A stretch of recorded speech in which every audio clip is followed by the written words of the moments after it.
Good morning बच्चों।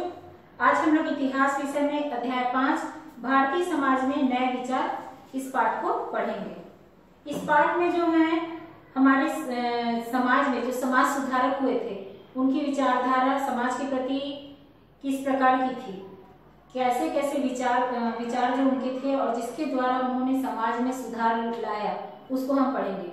हमारे समाज में जो है प्राचीन समय में बहुत सी कुरीतियां चली आ रही थी अंग्रेजों के समय से। उस विचारधारा को यहाँ पर जो नए नए विचारक हुए हैं, जो समाज सेवक हुए थे, उन्होंने किस प्रकार से परिवर्तन लाया, उनकी क्या भूमिका थी, इस पाठ के माध्यम से हम आज पढ़ेंगे। पाठ शुरू करते हैं। एक दिन सुबह सुबह अनु जो थी स्कूल जाने के लिए जब तैयार हो रही थी, फिर उसने कुछ फूल पत्ती भी चुन डाले क्योंकि उसके स्कूल में आज गुरु घासीदास जयंती का उत्सव मनाया जाना था। ये जो गुरु घासीदास जी थे वो भी एक बहुत बड़े समाज सुधारक हुए थे और स्कूल में आप भी जानते हो कि 18 दिसंबर को जो है प्रतिवर्ष गुरु घासीदास जयंती जो है मनाई जाती है।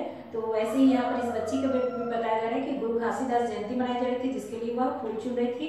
उसने फूलों की माला बनाते हुए अपने पिताजी से पूछा कि गुरु घासीदास जी कौन थे। तब उनके पिता बताते हैं कि गुरु घासीदास जी छत्तीसगढ़ के प्रसिद्ध समाज सुधारक एवं संत थे।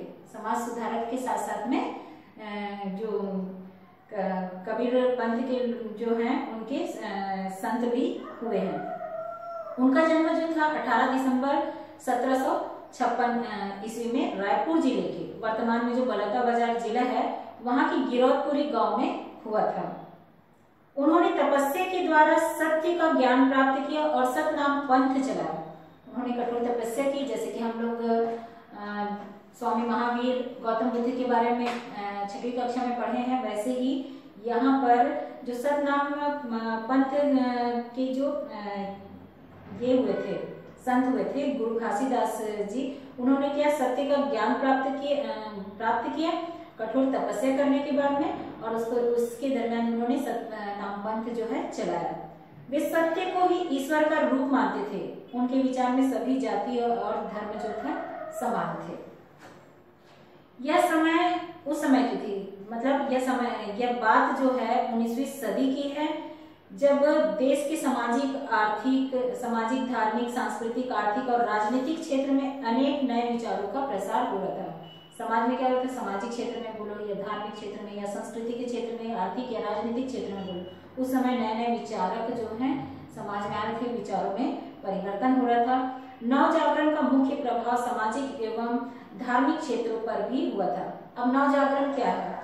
नव जागरण मतलब क्या होता है, इस समय तक लगभग पूरे भारत में अंग्रेजों का शासन था। जिस समय नव जागरण आ रहा था उस समय पूरे भारत में अंग्रेजों का शासन था। उन्होंने शासन में अपनी सुविधा के लिए अंग्रेजी शिक्षा प्रारंभ की। अंग्रेजी शिक्षा के माध्यम से भारतीयों को भी पश्चिमी देशों की स्वतंत्रता, समानता, भाईचारा, लोकतंत्र, तार्किकता, वैज्ञानिकता जैसे आधुनिक विचारों का परिचय मिला। वे विचार पश्चिमी आधुनिक सभ्यता के आधार थे। ये जो थे, ये सारे विचार जो थे अंग्रेजी शिक्षा के माध्यम से भारतीयों को हो रहा था, साथ में यही विचार जो थे पश्चिमी सभ्यता के आधार थे। अंग्रेजों ने अंग्रेजी भाषा को शिक्षा का माध्यम इसलिए बनाया क्योंकि भारतीय जो थे वे प्राय हिंदी बोलते थे, अंग्रेजी भाषा को नहीं समझते थे, और अंग्रेजों की भाषा प्राय अंग्रेजी थी और वे हिंदी को नहीं समझ पाते थे। तो इससे क्या होता था, विचारों का आदान प्रदान नहीं हो पा रहा था। इसलिए उन्होंने शिक्षा का माध्यम जो था उसको अंग्रेजी बनाया। लोगों ने समाज में फैले आडंबर, अंधविश्वास, रूढ़िवादिता, जाति प्रथा जैसे दोषों में सुधार की जरूरत समझी। इसलिए सामाजिक सुधार के साथ साथ धार्मिक सुधारों के लिए भी उपाय होने लगे। अब समाज में बहुत सारे आडंबर फैले हुए थे, अंधविश्वास था, रूढ़िवादी यानी प्राचीन परंपरा जो चली आ रही थी, लोग उसी में ही लगे हुए थे, वही रीति रिवाज को चला रहे थे। तो ऐसे दोषों को दूर करने के लिए, ऐसे दोष में सुधार करने की जरूरत जो है समाज के लोगों ने समझा।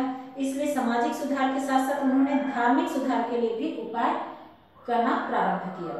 इसके अंतर्गत प्राचीन धर्म ग्रंथों, दर्शन शास्त्रों के अध्ययन पुनः शुरू हुए। क्योंकि क्या हो रहा था, क्योंकि लोग पढ़े लिखे नहीं होते थे, जो हम लोग जैसे कि अध्याय 1 में भी पढ़े थे, है ना। ईसाई धर्म के जो प्रमुख गुरु होते थे, जिसको पोप कहा जाता था, वो क्या कर रहा था, जनता का शोषण जैसे कर रहे थे। तो क्योंकि धार्मिक ग्रंथ वो पढ़े नहीं थे, और धार्मिक ग्रंथ जो था वो लैटिन भाषा में लिखा हुआ था, जिसको लैटिन भाषा जो है लोगों को नहीं आती थी, क्योंकि उनकी आम बोलचाल की भाषा कुछ और थी, है ना। तो इसी कारण से वो नहीं पढ़ पा रहे थे। तो यहाँ पर भी ऐसे ही हो रहा था कि जो उनके धार्मिक ग्रंथ और दर्शन शास्त्र थे उसका अध्ययन फिर से शुरू हुआ। इन ग्रंथों के प्रमाणों के आधार पर सामाजिक एवं धार्मिक दोषों में सुधार हेतु अनेक नए नए विचार किए गए। इन विचारों को प्रभावशाली लेखों और प्रवचनों के द्वारा आम जनता तक पहुंचाने के प्रयास हुए, ताकि उनमें भी नवजागरण आ सके। मतलब ये लेखन और प्रवचन को क्या किया गया, आम जनता तक पहुंचाने के लिए उन्हीं की भाषा में फिर से लिखा गया, ताकि लोग जो है इसमें जो भी उनके धार्मिक ग्रंथ है, दर्शन शास्त्र है, उसमें क्या लिखा गया है उसको वो अच्छी तरह से जांच और समझ सके, जिससे उनमें नवजागरण आ सके। इस प्रकार तत्कालीन भारत की आधुनिकता के लिए शुरू हुए इस वैचारिक जागरण को ही भारतीय नवजागरण या भारतीय पुनर्जागरण कहते हैं। अनु जो है सहमति से सिर हिलाते हुए उठी और स्कूल चली गई। वहाँ दीदी ने जयंती समारोह के दौरान समझाया। अब उसके बाद स्कूल जब पहुँचती है तो जो उनके शाला में जो शिक्षिका थी, जिनको वो दीदी कहते थे, वो समारोह के दौरान समझाती है कि 19वीं सदी के भारत में विभिन्न समाज सुधार के कार्यों की शुरुआत हो चुकी थी। समाज सुधार का कार्य जो है 19वीं सदी में हो चुका था। उसी समय बच्चा आयुष पूछता है कि इन सुधारों के कार्यों की शुरुआत कैसे हुई थी। अब सुधार कार्य तो हो रहा था, लेकिन वहाँ कार्य का प्रारंभ कैसे हुआ। तब फिर बच्चों को बताते हैं कि समाज सुधार के कार्यों की शुरुआत जो है बंगाल, पंजाब, महाराष्ट्र आदि प्रांतों के मध्यम वर्गीय लोगों के द्वारा हुई थी। पहले कहाँ हुआ था, मतलब इसकी शुरुआत जो है बंगाल, पंजाब, महाराष्ट्र और भी कोई कुछ प्रांत हुए थे, वहाँ के जो मध्यम वर्गीय परिवार के लोग थे उनके द्वारा हुई थी। ये लोग अंग्रेजी शिक्षा के माध्यम से स्वतंत्रता, समानता और भाईचारा जैसे विचारों से अवगत हुए थे। अब यहाँ के लोग जो थे, जैसे बंगाल, पंजाब, महाराष्ट्र, यहाँ के लोगों ने जब अंग्रेजी शिक्षा के माध्यम अंग्रेजी शिक्षा को उन्होंने सीखा, पढ़ा, तब उनको स्वतंत्रता, समानता और भाईचारा जैसे विचारों से वे अवगत हुए, और ये जो है भारतीय समाज में भी नए सुधार और विचार लाना चाहते थे। मतलब कि ये जो लोग थे जिन्होंने जब इस अंग्रेजी शिक्षा के माध्यम संपर्क में आया और उसी के माध्यम से इन सब चीज की जानकारी उनको हुई, तो उन्होंने समाज में नए विचार को भी लाना चाहा और साथ में समाज में सुधार भी लाना चाहा। ऐसे ही एक विचारक थे जिनमें बंगाल में राजा राममोहन राय द्वारा समाज सुधार हेतु पहला कदम जो है उठाया गया था, इसीलिए उन्हें पुनर्जागरण का अग्रदूत कहा जाता है। राजा राममोहन राय जो कि बंगाल में समाज सुधार का पहला कदम उठाए थे, उन्हीं को ही पुनर्जागरण का अग्रदूत कहा जाता है, क्योंकि पहला कदम अग्रगण्य के आगे पहला कदम उन्होंने उठाया था। वे चाहते थे कि भारत के अन्य लोग भी पश्चिमी देशों की आधुनिकता के बारे में जान सके, इसलिए उन्होंने अंग्रेजी शिक्षा का समर्थन किया। उन्होंने कलकत्ता में एक अंग्रेजी स्कूल चलाया और वेदांत कॉलेज की स्थापना की। अब देखो यहाँ पर क्या हुआ था कि जो राजा राममोहन राय थे, उन्होंने अंग्रेजी शिक्षा का समर्थन किया और समर्थन करने के साथ साथ में उन्होंने कलकत्ता में अंग्रेजी माध्यम का एक स्कूल भी खुला और वेदांत कॉलेज की भी स्थापना की। राजा राममोहन राय ने समाज सुधार हेतु विभिन्न धर्म ग्रंथों का बंगला भाषा में अनुवाद किया। जो विभिन्न धर्म के ग्रंथ थे, तो सभी ग्रंथों को लोगों को पढ़ना आवश्यक है, उस धर्म के बारे में जानना आवश्यक है, लेकिन वो कब जान पाएंगे, उस भाषा को जब वो जानेंगे। तो जिस भाषा में वो लिखा हुआ था, तो बंगाल में लोग जो है बंगला भाषा के लोग रहते हैं, उस भाषा को बोलने वाले, उस भाषा को समझने वाले होते हैं। तो इन ग्रंथों का अनुवाद जो है बंगला भाषा में किया, ताकि स्थानीय लोग भी उन ग्रंथों का सही ज्ञान प्राप्त कर सके। ऐसे में क्या हो रहा था कि जो भी ग्रंथ जिस भी भाषा में लिखे थे, तो जिस भाषा की जानकारी लोगों को थी वो उस ग्रंथ को पढ़ लेते थे, लेकिन आम जनता उस ग्रंथ को नहीं पढ़ पाती थी, और उसमें जो भी ग्रंथ में लिखा हुआ होता था उसको आम जनता उससे अवगत नहीं हो पाती थी। उन्होंने सुधार कार्यों में तेजी लाने के लिए 1828 में ब्रह्म समाज की स्थापना की। इसको याद रखेंगे कि राजा राममोहन राय के द्वारा जो है समाज में सुधार लाने के लिए ब्रह्म समाज की स्थापना जो है 1828 में की गई। उन्होंने इस मंच के माध्यम से मूर्ति पूजा एवं आडंबरों का विरोध किया। इस तरह पंजाब में दयानंद सरस्वती ने, अब यहाँ पर देखो बंगाल में राजा राममोहन राय ने ब्रह्म समाज की स्थापना 1828 में की और समाज में सुधार लाने का कार्य किया। वैसे ही पंजाब में दयानंद सरस्वती ने 1875 में आर्य समाज की स्थापना की। इसके माध्यम से मूर्ति पूजा, आडंबरों, छुआछूत एवं अन्य धार्मिक अंधविश्वासों का विरोध किया गया। इस सुधारकों का विचार था कि नारी सुधार के बिना समाज सुधार अधूरा है। ये हो गया आपका क्या कहते हैं, दयानंद सरस्वती के द्वारा किया गया कार्य। उसके बाद उस समय नारियों की स्थिति बहुत ही खराब थी। मतलब कि क्या उस समय नारियों की स्थिति बहुत खराब थी। तब अनु द्वारा आश्चर्य से पूछे गए इस सवाल का जवाब देते हुए उसकी शिक्षिका, जो जिसे दीदी कह रहे हैं, वो बताती है कि हाँ, 19वीं सदी की शुरुआत में नारियों की स्थिति बहुत ही खराब थी। बाल विवाह प्रथा के अनुसार बचपन में ही लड़कियों का विवाह हो जाता था। 19वीं सदी में क्या हो रहा था कि बाल विवाह प्रथा के अनुसार कम उम्र में बच्चों का विवाह कर दिया जाता था, लड़कियों का विवाह हो जाता था। कम उम्र की लड़कियों का विवाह जो है अधिक उम्र के पुरुषों के साथ में होता था। ऐसी कुप्रथाएं चली आ रही थी। कम उम्र की लड़कियों का विवाह अधिक उम्र के पुरुषों के साथ कर दिया जाता था, और इसी के कारण से क्या होता था, कितनी ही लड़कियां जो है बचपन में विधवा हो जाती थी, क्योंकि अधिक उम्र के पुरुष के साथ उनका विवाह होगा, तो जो अगर ज्यादा उम्र के पुरुष के साथ हो गया तो उसकी मृत्यु भी होना संभव है। तो इस प्रकार से बचपन में ही लड़कियां जो है विधवा हो जाती थी। अधिकांश स्थानों में विधवा को अपने मृत पति के साथ चिता में जलाकर सती होने के लिए विवश भी किया जाता था। ऐसी भी प्रथा थी कि अगर पति की मृत्यु हो गई तो उसके पति की चिता के साथ में उसकी पत्नी को सती होना पड़ता था, अर्थात चिता के साथ में उसको जला दिया जाता था, जिसे सती प्रथा कहा जाता था। जीवित विधवाओं को एक समय का भोजन, सफेद कपड़े और अशुद्ध की संज्ञा के साथ कष्टमय जीवन व्यतीत करना पड़ता था। और ऐसी भी स्त्रियां थी, अगर मान लो उसको सती मतलब अपने पति के चिता के साथ में अगर उसको नहीं जलाया जाता था तो उन विधवाओं का जीवन जो है बहुत ज्यादा कष्टमय होता था। उनको एक समय का भोजन और साथ में सफेद कपड़े पहनने पड़ते थे, और उसमें इस तरह के अशुभ की संज्ञा दी जाती थी कि वो अगर कोई उनको देख ले तो उनका दिन अशुभ माना जाता था, उनको किसी भी शुभ कार्य में सम्मिलित नहीं किया जाता था। इस प्रकार का व्यवहार उनके साथ किया जाता था। इसके अलावा उस समय बहुविवाह प्रथा के अनुसार एक पति की कई पत्नी होती थी। साथ में 19वीं सदी में क्या हो रहा था, एक पुरुष जो होता था उसकी कई पत्नियां होती थी। ऐसी भी प्रथा जो है उस समय प्रचलित थी। अक्सर कन्या के जन्म को अशुभ मानकर उसका वध कर दिया जाता था। साथ में क्या हो जाता था, कोई भी कन्या के जन्म के साथ में उसका वध कर दिया जाता था। ऐसी प्रथा भी थी। दहेज प्रथा के कारण गरीब लड़कियों का विवाह नहीं हो पाता था। नारियों को न तो शिक्षा दी जाती थी और न ही विकास का कोई अवसर दिया जाता था।